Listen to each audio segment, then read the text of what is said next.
안녕하십니까. 저는 전남대학교 병원 정신건강학과에서 소아청소년 친구들을 만나고 진료를 보고 있는 김하은이라고 합니다. 오늘은 여러분들과 코로나 대유행 이후 소아청소년 친구들의 변화에 대해서 알아보고 이에 대한 대처 방법들에 대해서 함께 논의하는 시간을 갖도록 하겠습니다. 첫 번째 시간은 코로나 대유행 이후 아이들의 삶의 변화에 대해서 좀 말씀드리고자 합니다. 코로나 대유행이 발생한 지도 1년 이상의 시간이 흘렀고 우리의 삶의 많은 모습을 변화시켰습니다. 코로나 대유행은 일종의 사회적 재난이며 감염병 재난으로 볼 수 있습니다. 감염병 재난은 다른 재난과 달리 종결되지 않고 지속적으로 확산되고 변화하는 특성이 있습니다. 따라서 시간이 흐를수록 불안과 심리적인 피로도가 커지게 됩니다. 또한 인식에 따라 타인에게 전염된 피해자, 타인에게 병을 전파한 가해자 입장이 생기고 예측 불가능하게 내가 피해자가 되기도 가해자가 되기도 합니다. 이러한 장기적인 불확실성이 집단적인 불안과 분노, 다양한 사회적인 어려움을 가져왔습니다. 발달 시기에 있는 소아청소년은 성인에 비해 이런 재난의 영향에 더 취약합니다. 소아청소년 시기에 재난에 노출되는 경우 향후 정신질환 및 신체적 질환에 대한 취약성이 증가한다고 알려져 있습니다. 따라서 장기화된 재난 상황이 소아청소년의 정신건강에 미치는 영향을 살펴보고 부정적 영향을 최소화하기 위한 노력이 함께 필요합니다. 어른들의 삶도 굉장히 많이 변화했는데요. 아이들 또한 여러 가지 삶의 변화들을 겪고 있고 저도 외래에서 이런 이야기들을 많이 듣는 것 같습니다. 이제 아이들의 삶의 변화에 따른 어려움에 대해서 좀 살펴보도록 하겠습니다. 외래에서 만나는 아이들이 이제 이런 이야기들을 많이 하는데요. 어른들은 사실 그대로 일상생활 사는 것 같다. 그런데 우리는 그렇지가 못하다.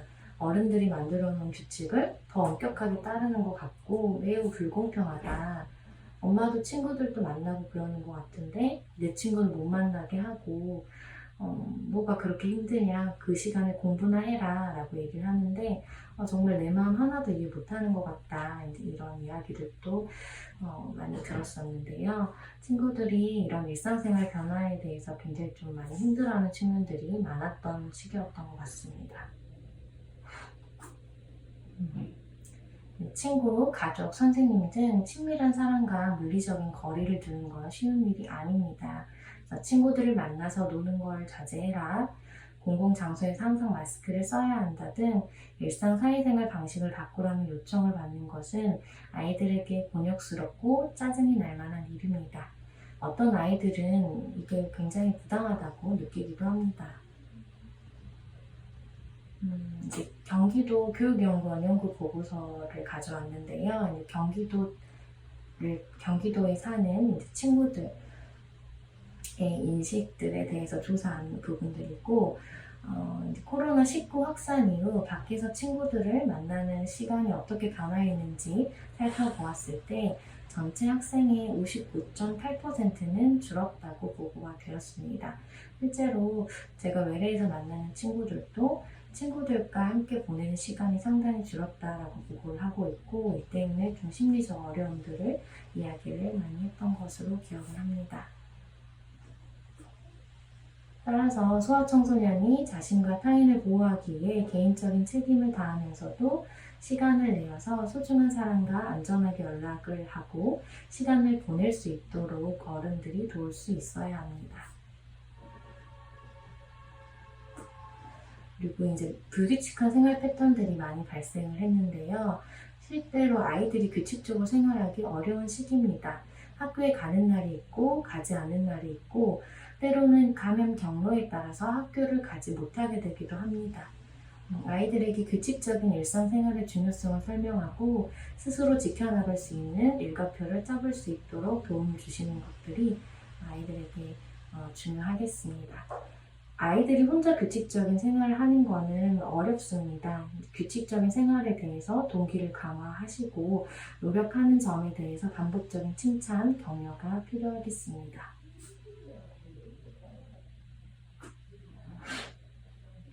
그리고 불규칙한 학교 등교 때문에 아이들이 매우 힘들어 했었는데요. 근데 아이들이 많이들 이야기한 거는 수업에 집중도 안 된다, 온라인 수업을 듣다 보니 공부도 하나도 안 되고, 딴짓은 안 하고 싶은데 정말, 근데 딴짓은 하고 있고, 학교 시험은 그런데 본다고 한다. 완전 걱정되고 망할 것 같다. 난 노력도 하나도 안 하면서 걱정만 하고 있다. 이런 내가 한심하다. 나만 이러고 있는 게 아닐까요, 선생님? 이제 이런 걱정들을 많이 했고, 코로나 시기 동안에 본인이 한 게 하나도 없는 것 같다라는 이야기를 많이 했습니다. 불규칙한 학교 등교, 그리고 학교 폐쇄는 학교에 기반을 둔 또래들의 상호작용과 규칙적인 일상을 박탈하는 경험입니다. 이 때문에 아이들이 심리적, 신체적 발달이 저해받을 수가 있겠고요. 아이들은 이제 친구들을 학교에서 만나면서 소속감을 느끼게 됩니다. 이것이 이제 아이들이 사회적 존재로서의 정체감이라고 볼 수 있겠는데요. 이런 소속감이 무너지면서 사회적인 고립감, 외로움들을 아이들이 경험하고, 그리고 학교에서 친구, 선생님들을 만나면서 사회성이 발달을 하게 됩니다. 이제 또래 간의 상호작용, 어떻게 협동하는지, 어떤 게 건강한 경쟁인지, 그리고 선생님과 학생 간의 위계 질서, 이런 부분들을 배우게 되는데요. 아무래도 불규칙한 학교 등교 때문에 이런 사회성 발달에 제한이 생기게 됩니다. 그리고 비대면 수업들이 진행이 되면서 선생님들도 어려움이 있었지만 학생들 또한 굉장히 좀 많이 어렵고 불안했던 시기를 많이 보내오고 있는 것 같습니다.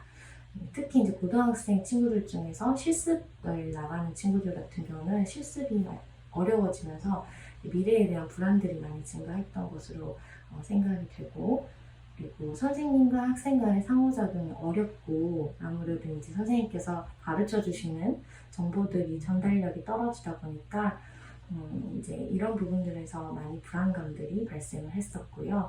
그리고 아이들을 좀 통제하기가 어려운 부분들이 많았다라고 선생님들은 이제 좀 어려움들을 호소하셨던 것 같습니다.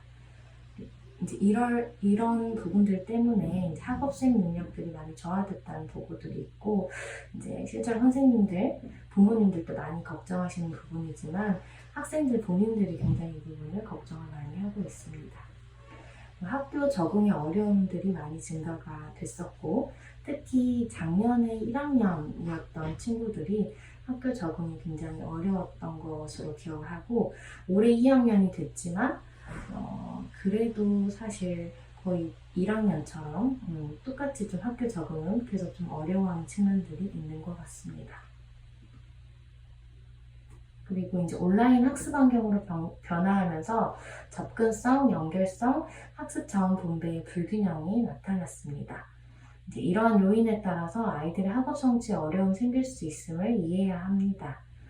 그리고 감염병 재난의 심리적 영향으로 인해 집중력 저하 등 전반적인 학업 수행 능력의 저하가 발생할 수 있음을 알아야 합니다. 따라서 이런 원격 교육을 잘 받을 수 있는 환경 조성을 이제 학교 측이라든지 부모님께서 도와주셔야 되고, 학습과 연관된 어려움 측면에서 좀 도울 점이 있는지를 좀 확인해 주시고, 도울 점이 있다면 이에 대해서 적극적으로 도움 주시는 것이 이제 필요하겠습니다. 현재까지 이루어진 연구들에 의하면 학교 폐쇄 동안 신체 활동이 많이 감소됐고, 아이들이 식사를 불규칙하게 하는 경향이 늘어났고, 인터넷 서핑, SNS 사용 시간, 수면 시간 등은 증가했던 것으로 보고가 됩니다.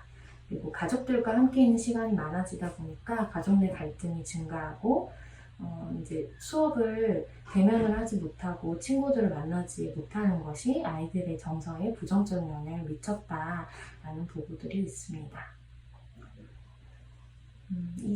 이 그래프는 이제 미국 고등학생들 대상으로 이제 이루어진 연구 결과를 그래프 수치로 나타낸 표이고요.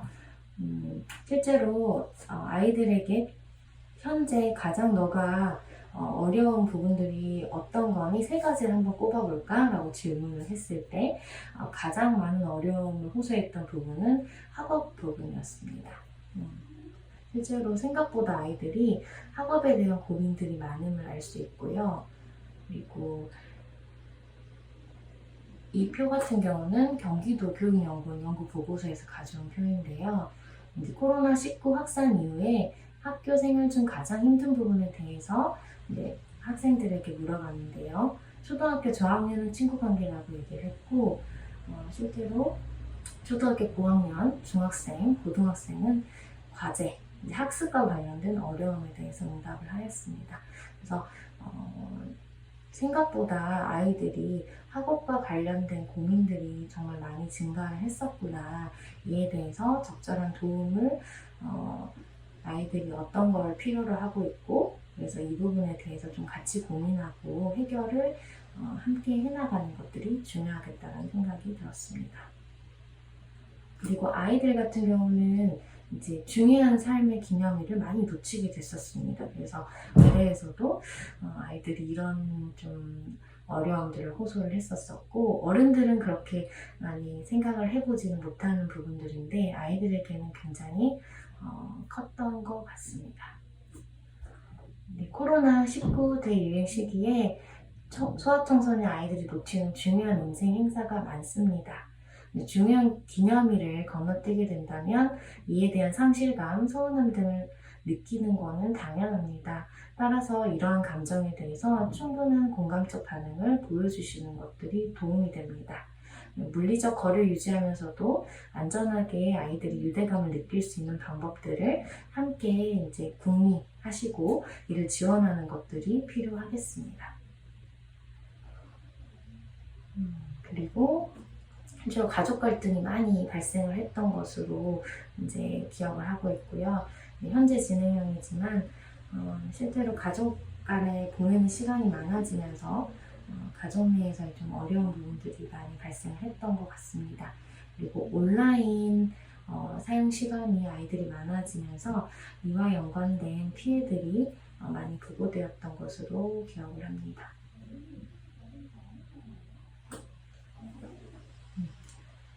코비드19로 인해서 이제 사회적 고립증과 지원의 교육 서비스에 대한 접근의 어려움, 그리고 경제적인 어려움을 겪을 가능성이 높아져서 많은 가정의 스트레스를 악화시킬 수가 있습니다. 부모의 스트레스 수준이 높아지면서 부모가 가혹한 육아를 할 가능성이 증가하며 아동학대 위험이 높아질 수 있습니다. 따라서 부모의 스트레스 관리가 필요합니다.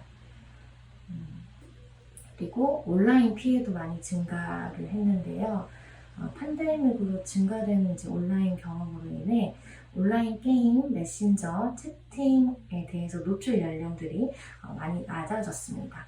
기존에 사용을 했던 친구들 같은 경우는 사용 시간이 많이 늘어나게 됐습니다. 이러면서 사이버 폭력이 많이 증가되는 경향성들을 보였었고요.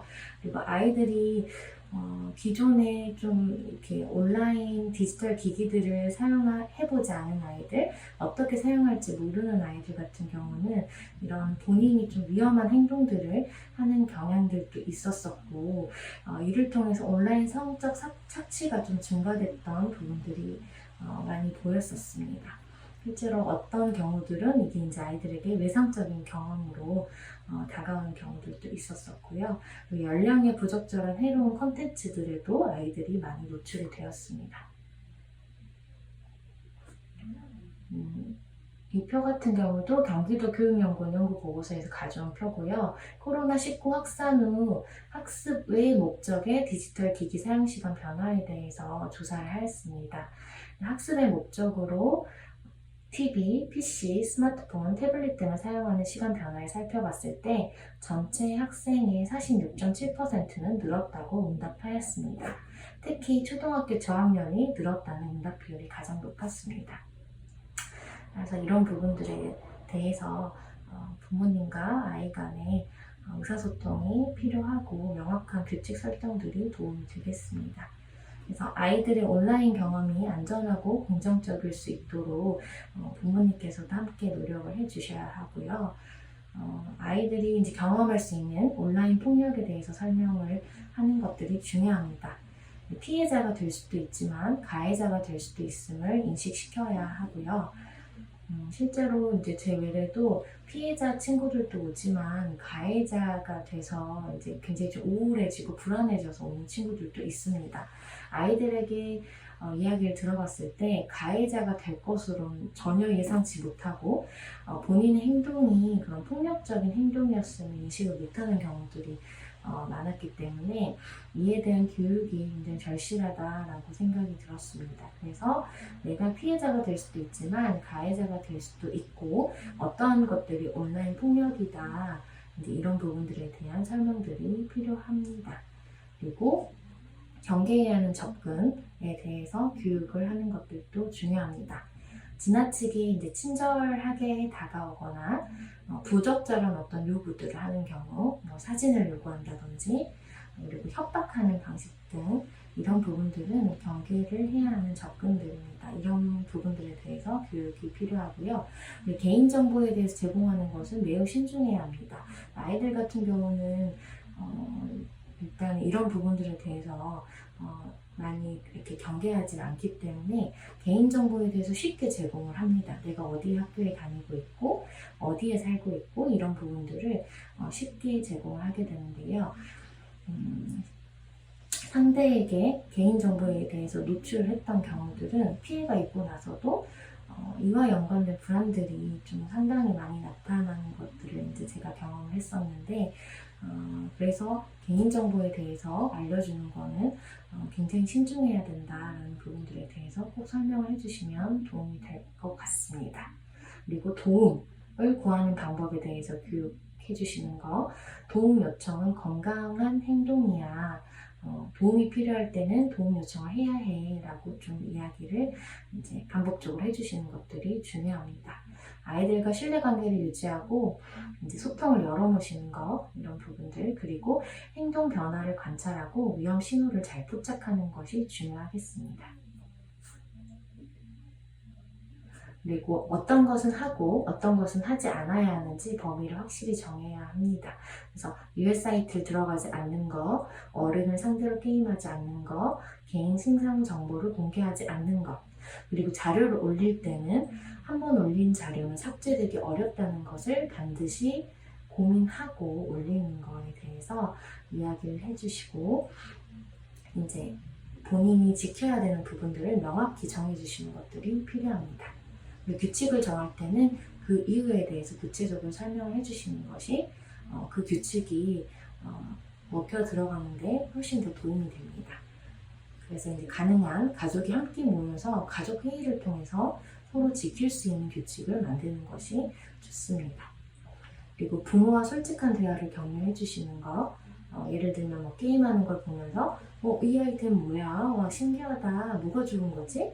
이렇게 좀 물어봐 주시는 거. 아이들이 게임할 때 좀 속상한 마음들이 들거나 이런 부분들을 공감적으로 접근하시는 것들 이런 것들이 아이와의 솔직한 대화에 도움이 됩니다. 온라인을 통해서 함께 즐거운 시간을 보내는 것도 도움이 될 수 있겠습니다. 그리고 아이들이 이 코로나 대유행 기간 동안에 이런 정서 행동적인 변화들이 많이 있었습니다.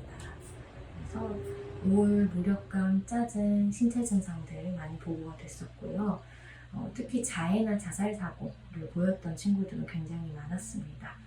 학교를 이제 적응이 좀 어려운 친구들이 작년에는 학교를 좀 안 가게 되면서 오히려 조금 더 불안이 낮아지는 부분들도 있었는데요. 올해 이제 학교를 다시 가게 되면서 굉장히 좀 불안도도 높아지고 학교를 못 가겠다 그리고 휴학하게 되거나 자퇴를 하는 경우들도 이제 많이 늘어나고 있는 것 같습니다. 그리고 이제 학교 등교를 거부하는 친구들 많이 늘어났고요. 이제 게임, 인터넷 사용도 이제 증가되고 이와 연관된 가족 갈등들도 많이 있습니다. 가족들과 보내는 시간이 많아지면서 가족 갈등이 좀 증폭되는 경향들도 많았던 것 같습니다. 여기까지 이제 코로나 대유행 이후 소아 청소년들의 일상생활 변화에 대해서 함께 알아보았습니다. 다음 교육 같은 경우는 이제 이 변화에 대해서 어떻게 이제 대처를 할지에 대해서 함께 이야기를 나눠보도록 하겠습니다. 네, 감사합니다.